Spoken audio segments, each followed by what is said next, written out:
I'm Courtney Lewis, Music Director of the Jacksonville Symphony. Our third Masterworks concert of the season features three very different Russian composers, Stravinsky, Prokofiev, and Rachmaninoff.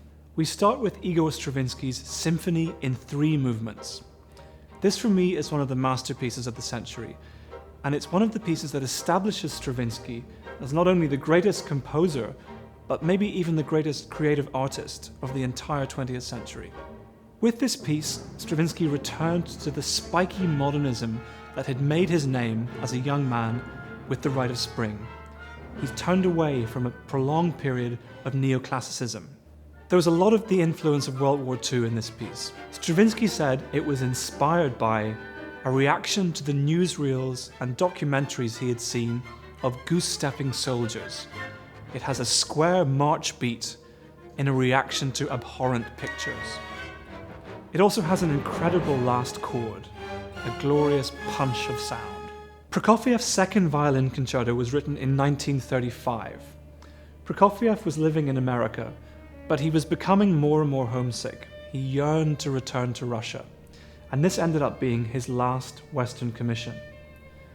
We feel that homesickness at the very beginning of the first movement, which begins for just the solo violinist, playing a dark, lugubrious, heavy-laden melody.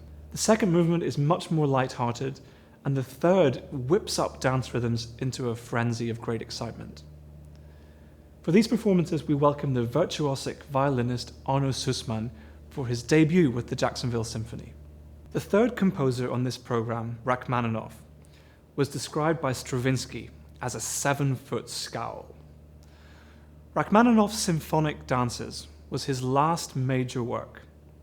It's an example of his late style.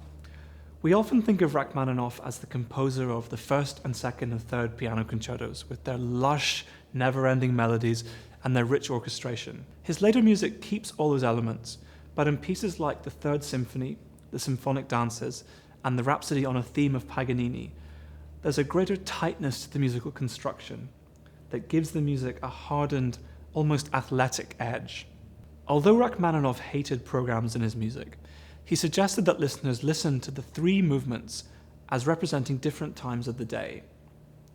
The first dance represents the heat of the sun at midday. We hear a kind of faltering figure in the first violins before very strong and powerful chords in the whole orchestra.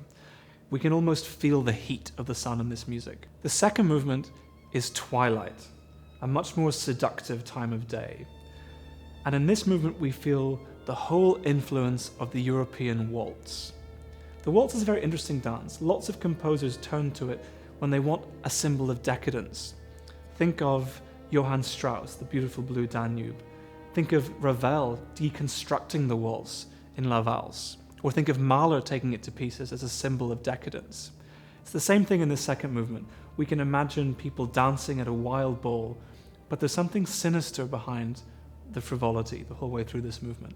The third movement depicts midnight. Rachmaninoff had been obsessed throughout his life with the Dies Irae plain chant. That's the plain chant that talks about day of wrath, day of judgment, the line from the Mass.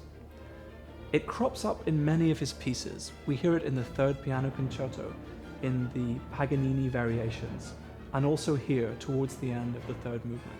Right after Rachmaninoff quotes it in the strings, he writes a descending line for the solo trumpet, and above that line in the score he wrote Alleluia. This has always been an incredibly moving thing for me, because it's as if at the end of his life he was moving past the fear of the Dies Irae into something much more celebratory and life-affirming.